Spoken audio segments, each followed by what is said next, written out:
Hello viewers, কেমন আছেন সবাই? আজকের ভিডিওতে আমি দেখাবো কিভাবে উইন্ডার সফটওয়্যার দিয়ে কম্পিউটারে কোনো ফোল্ডার লক করবেন। তো আমার নাম দেবমোদ, আপনারা দেখতেছেন Dmtechnic। তো চলুন শুরু করা যাক।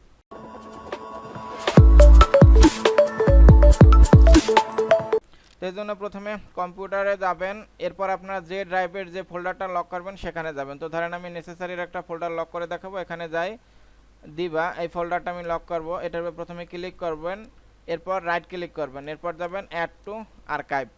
তো ডিফল্টভাবে রার থাকবে, আপনি যদি রার ফরম্যাটে করেন তাহলে রারেই রাখবেন, আর যদি জিপ চান তাহলে জিপের উপর করবেন। তো আমি ধরেন রারের উপর ক্লিক করলাম। এরপর এখান থেকে সেট